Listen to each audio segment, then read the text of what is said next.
Deborah Owens, America's Wealth Coach, and it's time to get wealthy. You're going to learn exactly what you need to know and do to finally achieve the level of success that you desire and you deserve. It's Black History Month, and I am the daughter of a sharecropper. And certainly, as Black Americans, we have made great strides both economically and politically. But when it comes to real wealth, Blacks, Hispanics, Native Americans, little has changed in over 50 years. And in fact, the wealth gap continues to widen. I am excited to have a conversation with our guest today because he spent his career managing assets for large institutions and very wealthy families. And he's here to really share with us and give us some perspective on the wealth gap and what we need to do in order to close it. But here are the three things that you may not know about this wealth gap. The first is that Blacks, Hispanics, Latinos, Native Americans earn half of what most white Americans earn, and Blacks have less than 1/10 the wealth of their white counterparts. And finally, and this is really huge, that the wealth gap has literally not changed in over 50 years, according to the Federal Reserve Board. And that's why I'm excited to chat with our guest today, someone who's approaching this wealth gap in a unique way. He is Jim Casselberry, and he's the CEO of Known Holdings. And they manage finances and assets for institutions and wealthy families. But not only that, they have created a platform, an ecosystem to bring resources to Blacks and people of color so that they can scale their business. And I am excited to welcome Jim Casselberry onto Get Wealthy. Welcome to the program, Jim. Well, thank you, Deborah. Really do appreciate, being here with you and to have this conversation because it's such an important conversation to have. And I think that wealth and wealth creation is probably, even though we've had several examples of African Americans and other people of color being able to be successful, we still aren't seeing the mass level of us being lifted up.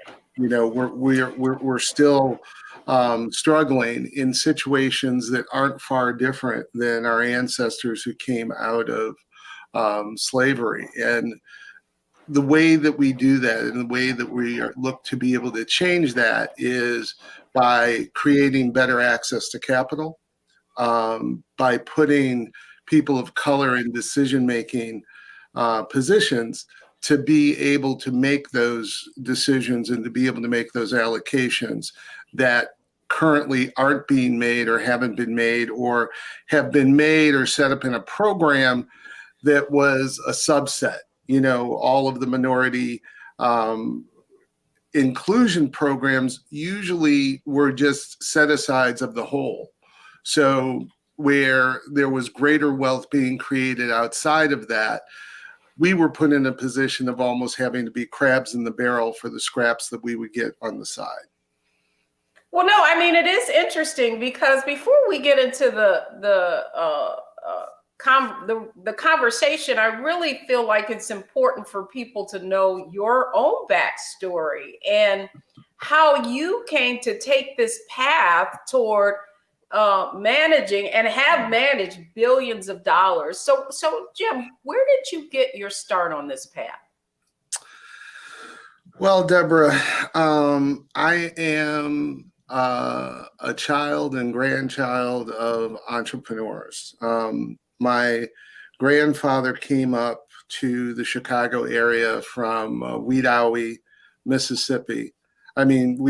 Alabama in 1918 after World War I, and worked for a few years with my grandmother as a domestic. And then he started a business in 1922, which was a waste disposal company. That waste disposal company grew to be one of the largest independent in Illinois.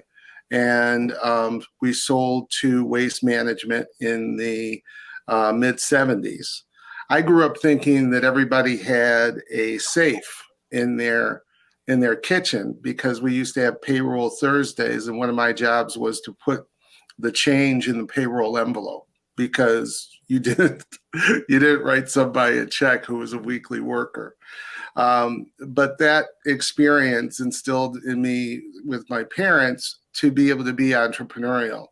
The other thing is that both my grandfather, my uncles, and my dad, they really wanted my path to be in finance, in banking. So they even dissuaded me from working in the family business, while I think I would much rather have stayed in the business and be known as the porta pot king of North America. But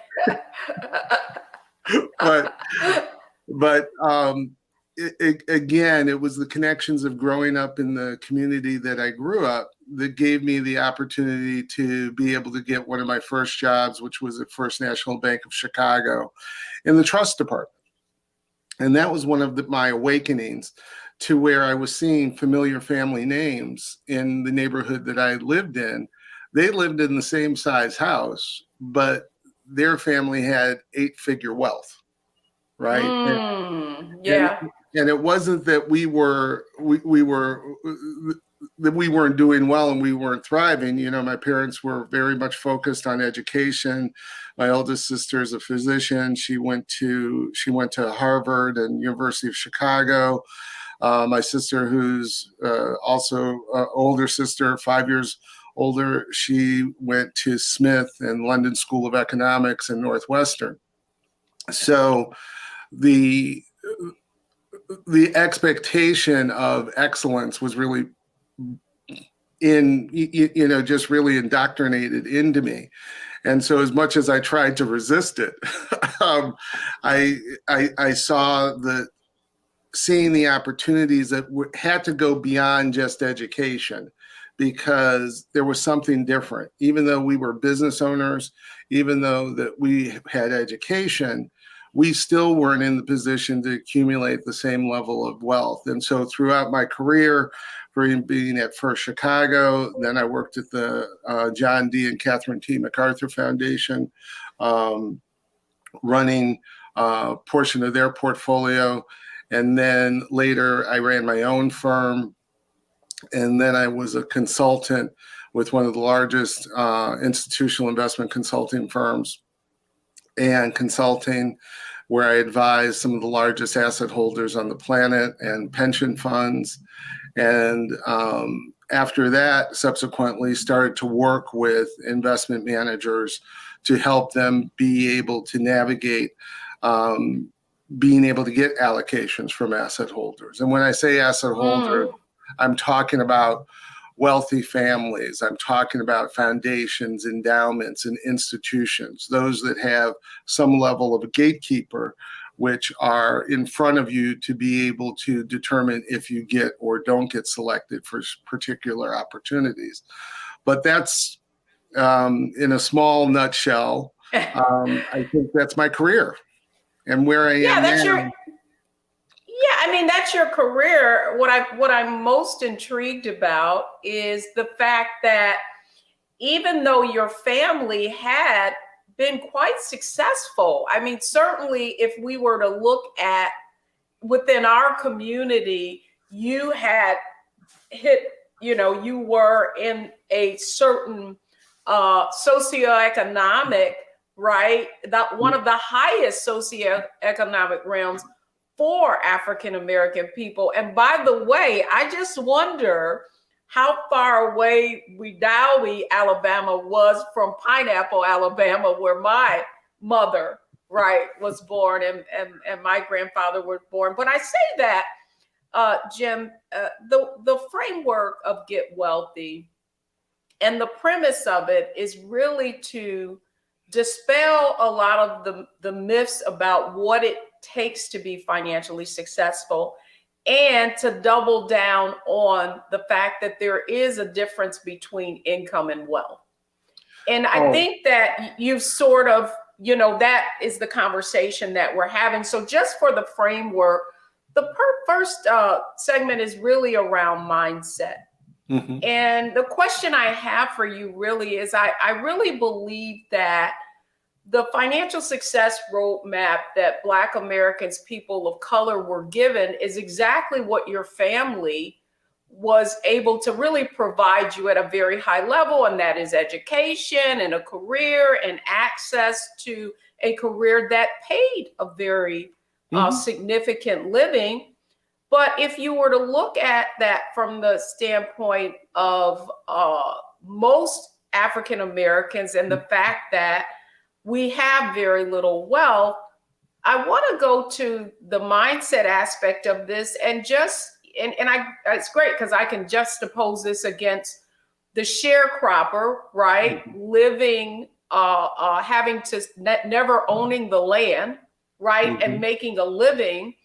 And that's exactly what we find ourselves with in terms of middle class Black America, buying into the idea of earning the income, but never learning how to turn that income into wealth. And that's exactly what you saw, right? As you went in your career, the difference between wealth and income. And so the question I have for you to begin with is, what is the mindset shift that Blacks and people of color will have to make in order to understand that difference between income and wealth and close the wealth gap? Well, Deborah, that's the $64 million question. Just per se, as we see. But the mindset is we have been conditioned to be financially passive, right? We've been conditioned to, if we do start to earn income, if we do save, we're taught to save very conservatively. Yes. Right? Or we go on the inverse. When we do get extra disposable dollars, we go spend them on those things that show the visibility of wealth. And even in our businesses, we've developed our businesses which create tremendous cash flow, right? They create a lifestyle. And I always have characterized it as the difference between what you are when you're rich versus wealthy. When you're rich, you have great cash flow. You can do whatever you want. You can pay the American Express bill every month. You can travel. You can do that.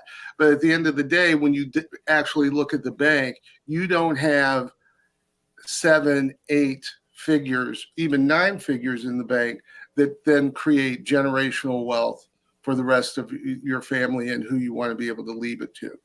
And that's what we have to get into a mindset that's a little bit different. We have to get into a mindset where we can be a little bit more creative with the type of investments. And also the thing that we have to get comfortable with is to be able to be, I'll say the term, we have to be prudently aggressive. We have to take some level of risk, because if you don't, you're not going to put yourself in the position to really be able to gain significant wealth. This is good, because one of the things that I often say is you can't save your way to wealth. And right. When you look at where Blacks, people of color, where those assets are, one of the things we know is that we own so little equity assets, which have outperformed any other type of investments. We find when you look at the numbers, so much of our savings and potential investment capital is in fixed income investments, whether it's bonds, whether it's insurance, whether it's products that really haven't been able to accelerate our wealth So when we come back in our next segment, which is strategy, I want to talk specifically about, from your purview, what you feel African Americans, people of color, need to do in order to accelerate their financial growth, right? And begin to make some kind of dent in this wealth gap. So don't go anywhere, folks. We'll be right back. All right, we're talking strategy when we come back.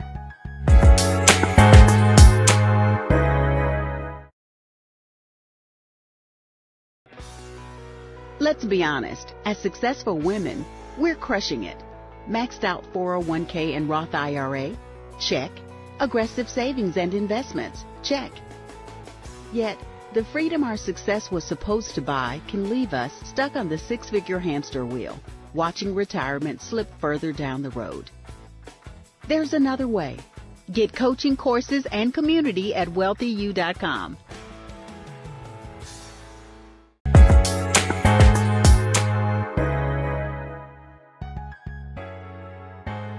Welcome back, everyone. I'm Deborah Owens, host of Get Wealthy, and we're talking about getting wealthy by closing our wealth gap. And today I'm having a conversation with Jim Casselberry, who is CEO of Known Holdings, a asset manager and registered investment advisor firm. So, Jim, we talked a little bit about, I'm so glad you touched on this point too, about it's not that we don't have cash flow or assets. If you look at how different minorities are characterized, typically it's from that consumer and buying power, but not turning that, income into wealth, if you will. So now I want to talk about strategy and start exactly where you left off. And that is about being prudently aggressive. So describe what you mean by that.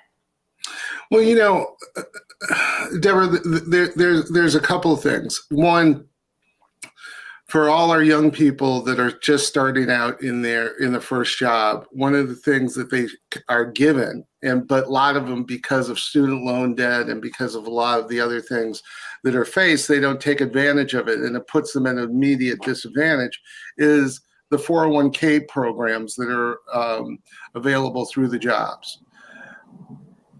Do that, regardless of, as much as you think you can't afford to do it, you can't afford not to do it, because making those investments in a age-appropriate allocation that most of the employers have is a perfect thing to be able to do. It's perfect. It's common sense. The other thing is, try to, as much as possible, and this is a huge problem, is, student loan debt. For those of us that are able to get the education to be able to move forward, we have to mortgage our futures with student loan debt. So, well, no, Jim, you know what? I'm glad you brought that up, because the question I have for you is, that's another, myth that we were kind of so. I'm not saying that education isn't important. It's not that it isn't important, but what we've been sold is that educational debt is good debt, right? And so as a result, people in our communities haven't been discriminating about how we're getting this education, and are racking up huge thousands, tens, hundreds of $1,000s of debt. Mm-hmm. We see this in Wealthy You, and yet they're not getting a return on their investment.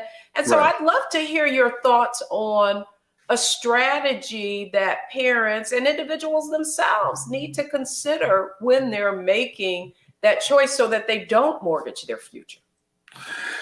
Yeah, and again, and sometimes it's common sense. It's, for those of us that can't afford to educate our children and to pay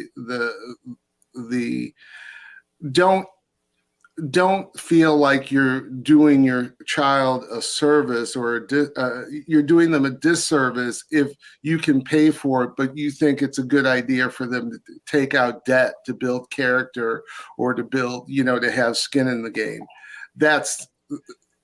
take that one off the table. Okay. Number one. And then, students need to look at what's your best path. Mm. Is it a better idea to go to a community college? Like in Chicago, the city colleges and the community colleges in the area are outstanding for 2 years, right? Where even coming out of some public schools in the city of Chicago, you can go into city college for 2 years, and you can then transfer all of those credits to, University of Illinois at Chicago or DePaul University or something, a really well thought of accredited university. And then you've had the opportunity and you've saved almost 60% of the cost because you've been able to go to a lower price. And if you think about it, you're graduating with the exact same degree. The other thing that I think too is for a lot of African American students and look at the HBCUs, the ability and the access that those universities give within corporations, within opportunities is tremendous. I'm a trustee at Morehouse College. While I didn't go to a HBCU, I have come to find that, the majority of my mentors and colleagues and people that I've respected and looked up to, they were products of SBC. That is interesting, though, Jim. Right? Because I'll be honest with you. As someone who is a first generation college graduate and the first in my family to attend college, there was within our community, I would say that there was this, you need to go to, a majority university. It has more weight. And yet what we're seeing is I'm outside of DC. So Howard, Morgan State, if you were to look at the leaders in our communities, many of them did come from HBCUs, but unfortunately, how it had been characterized was that it was less than if you didn't go to a majority university. Right. And Deborah, that's just not true. Mm-hmm. The excellence that we see, particularly the African American excellence that we see in this country, there's almost a through line at some point to a HBCU. And there you have it. I mean, so I guess what you're saying it in terms of mindset, that we need to be much more deliberate, right, and practical about how we invest in education so that we're making, decisions that don't put our children and ourselves at a unique economic disadvantage, because we're not, to your point, able to afford to invest in that 401k, or think we can't anyway, because we do have all these other obligations. I have another question for you, particularly as you talked about the young folks not waiting to invest and then going into their 401ks. And what we've seen in a Wealthy You is that a lot of people are going into these target date funds, but that those funds aren't performing, even though they're allocated, to be based on age or that sort of thing. And so your point was, you said that we are passive investors. Jim, from your viewpoint, what do you think has to happen for African Americans to be able to increase their financial acumen so that they can be more, prudently aggressive, as you put it? Well, Deborah, the thing is even though the thing is about your 401k and about your retirement is you set an allocation, you set an allocation, and usually when you're younger, what that allocation is, it's going to be more aggressive into equities. It's going to be more aggressive into the parts of the investable universe that can provide higher returns, but they have a higher standard deviation of return. So that means that you're going to see more volatility, or you're going to feel the pain. But here's the reality. I've been doing this since my career started in 1983. And I've seen the stock market crash of 87. I've seen the bond market debacle of the Fed, of mortgages in 93, 94. I've seen the liquidity issues in 1998.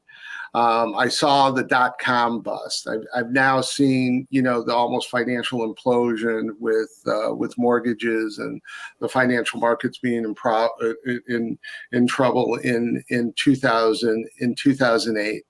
And we've just recently we came back from 2008, which was really the brink. And then this is our first real market turn down, and the market's been down 30%. It's a correction. And so what we have to do, and if you look at the most successful investors on the planet, they have discipline and they don't panic. That's right? Exactly right, Jim. I do think that, however, I do, and we kind of come out of the same world, and one of the things that became very clear to me, that's after Black Monday, was I saw I felt like I was in like a Twilight Zone.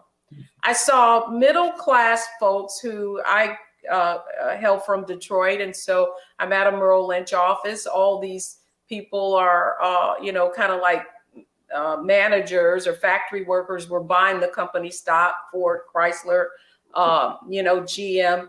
And as soon as the market goes down, they're sell, sell, sell.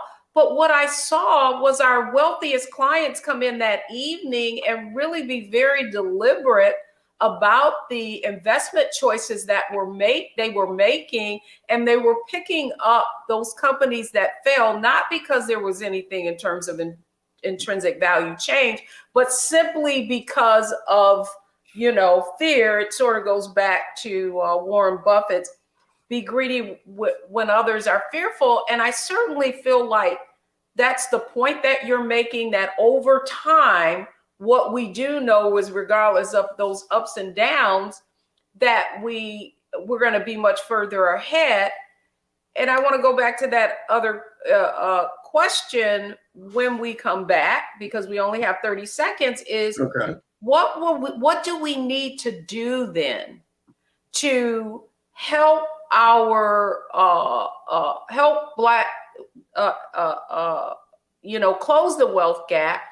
And part of that is help people get more comfortable with having their investments in stock, and also using investment managers. So that's what I want to tackle when we come back. And in our next section is perfect because it's all about execution. So don't go anywhere, folks. We'll be right back.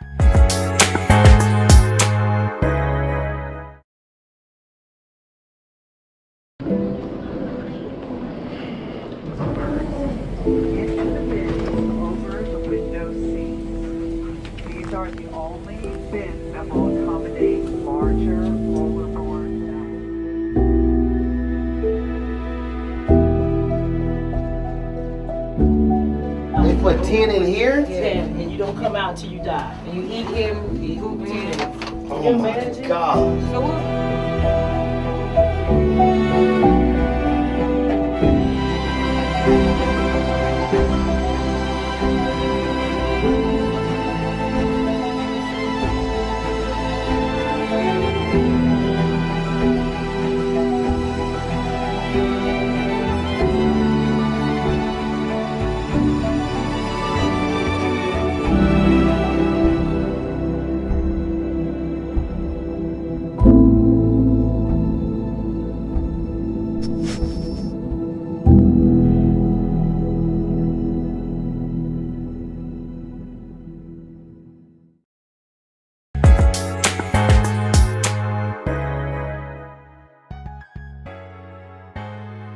I'm Deborah Owens, America's Wealth Coach, right here on Get Wealthy. We're talking about getting wealthy and really closing this wealth gap. And my conversation today is with Jim Casselberry. He is the CEO and co-founder of Known Holdings, a financial platform, which is also an asset manager. So let's welcome Jim Casselberry back. Jim, I want to talk a little bit about that because I really believe that part of the wealth gap is not just all of the things that you mentioned when you came on, access to capital, access, being limited in terms of our ability to manage those assets. But what do you feel like needs to happen for our community to own more equities, to have more of our investments and be aggressively prudent? Well,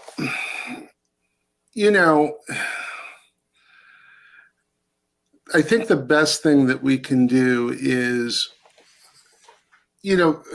we need to make sure that we educate ourselves. We need to make sure that we educate ourselves financially, that we educate our children financially about understanding a FICO score, about understanding a credit card, about understanding what investments are, understanding what your 401k is, understanding what your mortgage is, understanding if you don't own, what you're doing for rent, making sure that, or if you are disadvantaged, if you are in poverty, if you are on government assistance, understanding all of that and all of the opportunity or lack of opportunity that exists so that you can make the best decisions within whatever circumstance you are. You can make the optimal decision for where you are.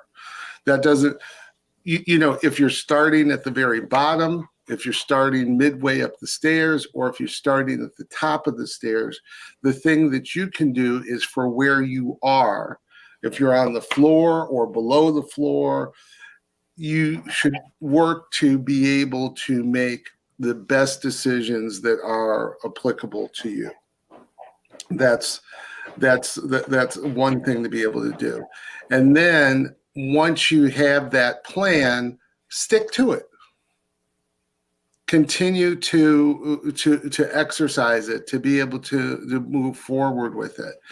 And try to, that's one of the reasons I talked about HBCUs, is HBCUs create a unique network of individuals that look like you. And if we look at our compatriots, if we look at our different ethnicities, they've utilized that camaraderie to be able to create community, investment, and opportunity.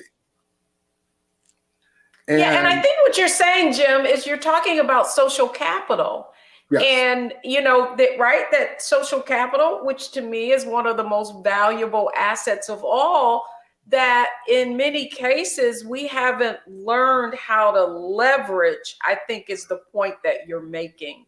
It is that it's not just about, having the degree or having the pedigree, but what is also important is that you're forming those relationships, and many of those relationships can open doors for you. And so my question to you also, Jim, is one of your Known Holdings focuses is also about scaling businesses. And so I wanted to talk a little bit about the work. You made a statement very early on just about businesses having cash flow, right? But not necessarily having the ability to scale through which you can create generational wealth. So I would love to get your view on entrepreneurship and that also being a viable pathway to wealth. Right. You know, Deborah, again, this is, it's such a broad conversation that we can have. Let me try to condense it with a couple of things. You know, I had the opportunity of growing up in the Chicago area, and I knew George and Joan Johnson, who had Johnson Products. I knew the Gardners, who had Soft Sheen, Ultra Sheen products. I knew John and Eunice Johnson, who had Johnson Publishing. You know, the Johnson Publishing, there should have been no question. They should have been AOL. They should have been Time Warner. You know, Johnson Products should have been L'Oreal, right? But part of their entrepreneurs, they're doing this thing. But then when they sought to do what the other entrepreneurs like them that were majority were doing, they were selling their capital, being able to capture that value, and then being able to go and redeploy it. The pressure was on us to keep those companies, to continue it was a great service within the community. But the short-sightedness of some of those decisions was it limited the ability of growth. And if we then look at Bob Johnson, who was able to sell BET and create more wealth and create more, you know, Bob created probably a half dozen different entities out of that have created massive wealth for dozens and dozens of people. But so the whole thing. So is that a function of access to capital, intellectual capital, or just the inability, because you are that first business, to have grown to that size of maybe not having that network who can counsel you on the viability of having that liquidity event, right? And then now you've got that capital to go and redeploy in something that could be even more long-term, create that intergenerational wealth. Right. No, that's exactly it. And even in the example of my family business, you know, my uncle took at the transaction, my uncle took the stock and my dad took the cash. Not that my dad did poorly, but my uncle's wealth was probably 8-10x of my dad's, because he took the stock and the stock continued to appreciate.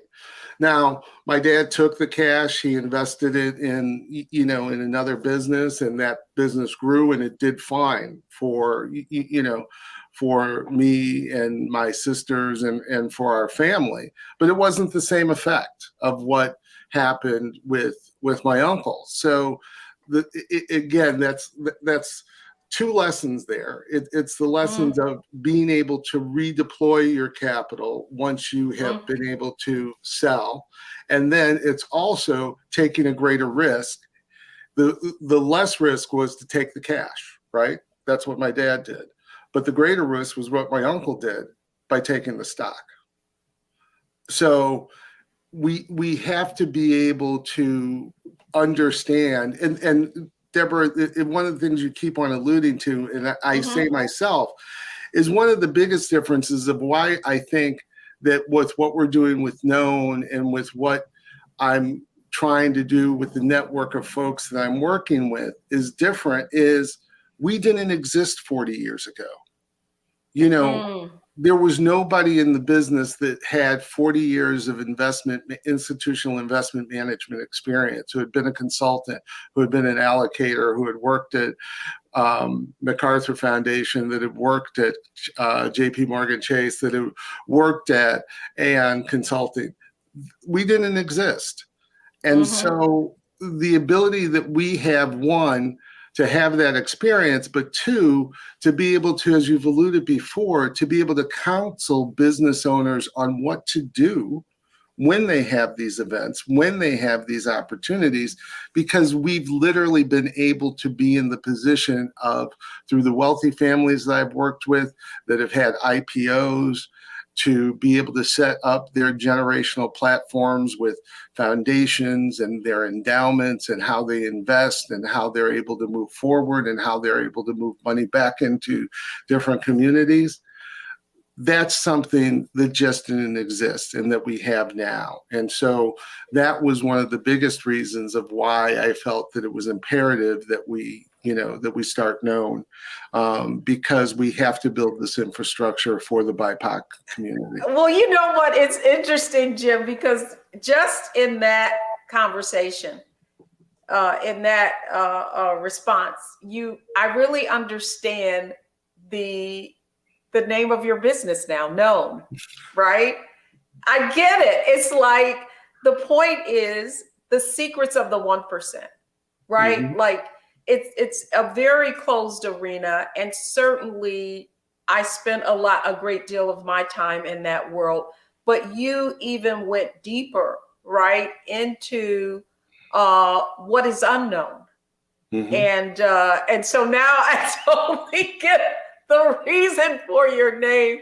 And when we come back, it's our lightning round. And I really would like for you to share with our viewers, just as you see it from your purview, of how the unique approach you're taking in closing the wealth gap. So when we come back, it's our Analyze, Optimize, and Maximize round, where we're going to hear more from Jim Casselberry and now how Known Holdings is attacking the whole wealth gap from all different types of dimensions. So when we come back, it's all about Analyze, Optimize, and Maximize.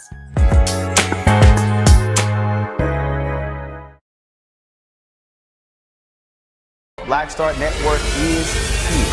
Oh, no punch! I'm real revolutionary right now. Thank you for being the voice of Black America. All momentum we have now, we have to keep this going. The video looks phenomenal. See, there's a difference between Black Star Network and Black-owned media and something like CNN. You can't be Black-owned media and be scared. It's time to be smart. Bring your eyeballs home. You dig?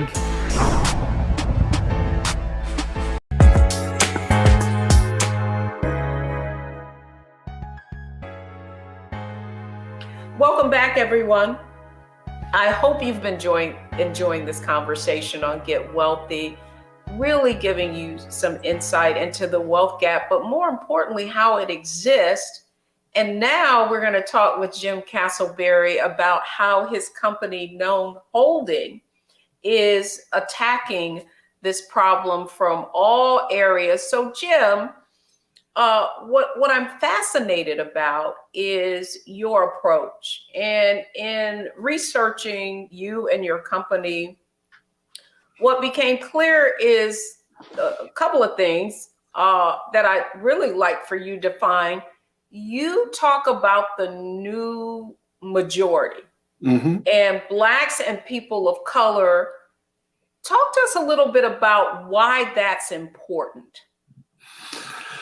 Well, Deborah, people who look like you and me are almost 70% of the world's population.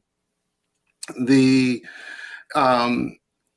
investable universe that's out there, everybody says it's less than 2% that we control. Well, it's less than that, and it's almost not even statistically significant to the size of it. So if we're going to, if we see what's happening in our world today, if we see with the widening wealth gap, we see with what's happening with climate, when we see what's happening with the violence in our cities, when we see all of that, that's because the improper allocations of resources that exclude 70% of the world's population. And so what we have to do is we have to redirect, we have to make better decisions in those allocations. And so one of the ways that we think that you're able to do that is by my experience of working with asset holders, and I'm talking about wealthy families, I'm talking about billionaires, I'm talking about foundations and endowments. I'm not really talking about public pension plans, and I'm not really talking about corporations. I'm talking about the wealth holders that literally have their generational wealth based on the growth of the U.S. economy over the last 200 or 300 years.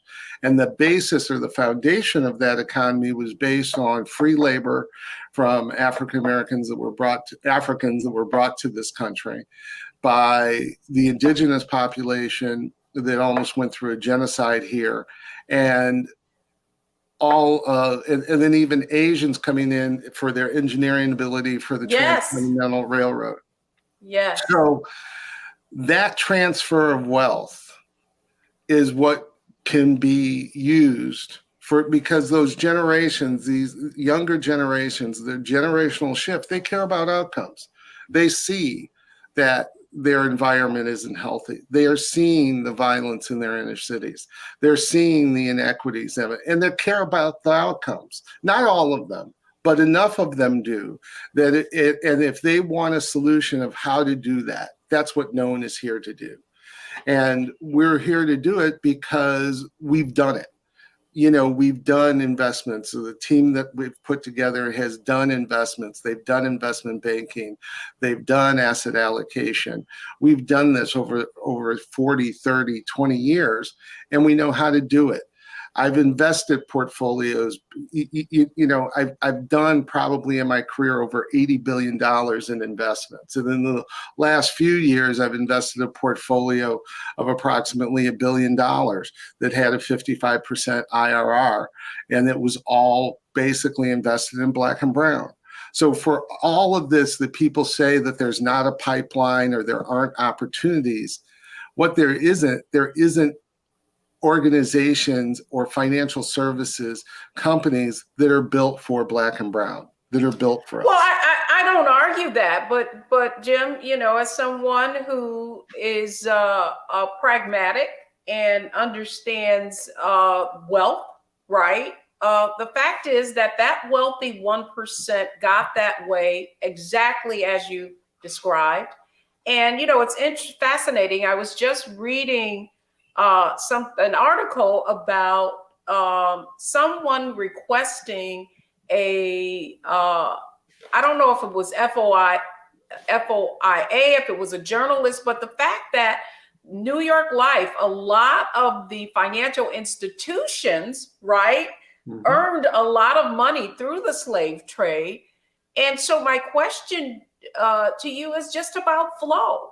What is the incentive of those having the capital, right, investing, and in spite of the fact that you have a great track record, what is the conversation that you have about your ability to not only provide a return, but also do well and doing good at the same time? Well, Deborah, one, it's because I've done it. Okay. But two, what I've seen within this, there's going to be, it's rumored to be between $61 trillion and $91 trillion that's going to transfer from the greatest generation to baby boomers to Gen X to millennials to Gen Z. And my experience has been over the last 7 years in running a single family office for a billionaire family, there are asset holders that care about, that want to narrow the gaps between racial, social, and economic inequality. What they don't know how to do is how to do it. Okay. And that's what we do. And we are able to do it. When I was at the MacArthur Foundation, we did a transaction in South Carolina at a small organization, South Carolina Jobs and Economic Development Authority. They were using HUD block grants as part of the loan packages for businesses within the state to create jobs. we bought that portfolio because it was underfunding and the block grants were going to go away. We repackaged them, we reserviced them, and allowed them more money to go and make investments. What that led to over 17 years was it led to the creation of 250,000 jobs. It led to to underwriting $9 billion in loans and businesses and capital to businesses in South Carolina that attracted the auto companies to come to South Carolina.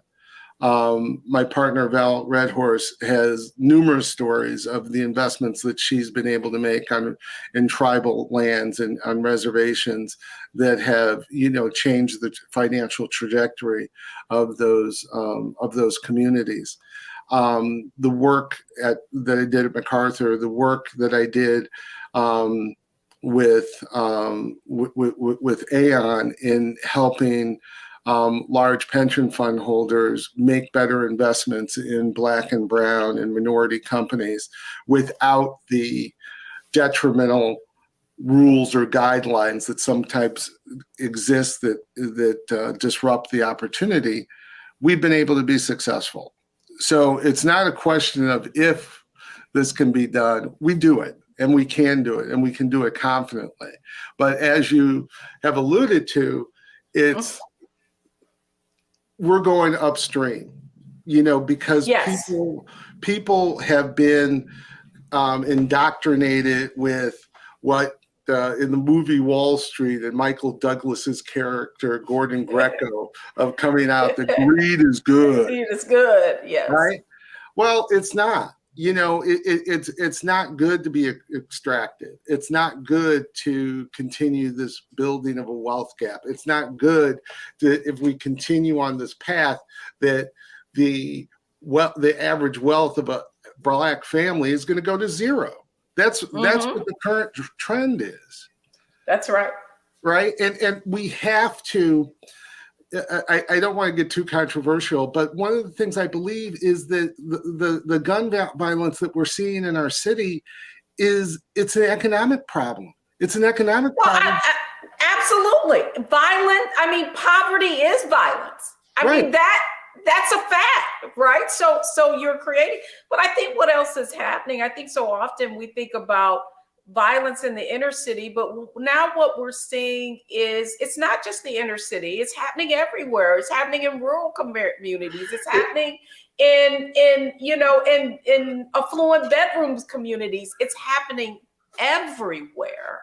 That is a function of our societal issues. It is. And Deborah, one of the things that if we look to the thing that I don't think a lot of people took away from January 6th that I did, you have white guys who storm their own Capitol.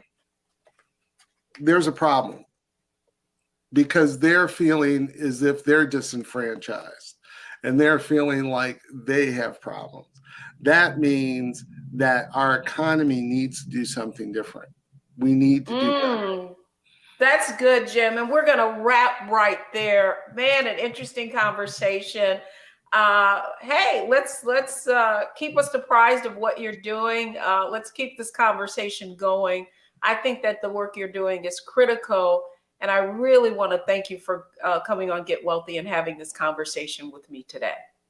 Well, thank you, Deborah. We appreciate the opportunity. We appreciate to talk about it. And as me and my partners always say, this is more than us just trying to do something that's going to create wealth. We feel that it's our call and our mission. And we're going to work to try to make it better. All right.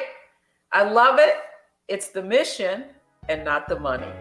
All right. That's Jim Casselberry. When we come back, the 3 takeaways from today's show. Don't go anywhere, folks. We'll be right back.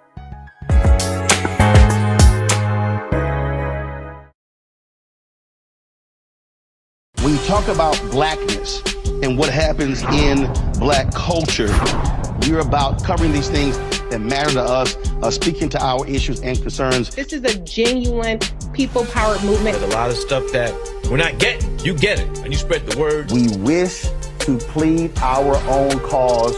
Too long have others spoken for us. We cannot tell our own story if we can't pay for it. This is about covering us. Invest in Black-owned media. Your dollars matter.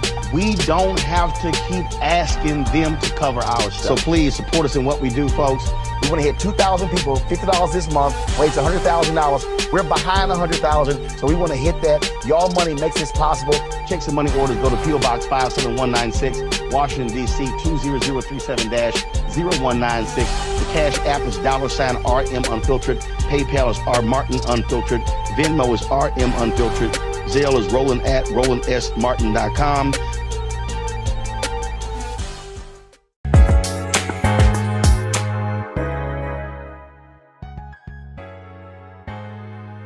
Welcome back, everyone. I'm Deborah Owens, host of Get Wealthy, only on Black Star Network. And here are your 3 takeaways from today. Number 1 is that you cannot save your way to wealth. You must invest.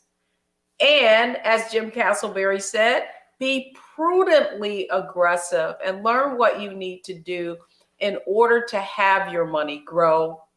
And then finally, social capital is the most valuable asset. That's going to do it for me on this episode of Get Wealthy, only on Black Star Network.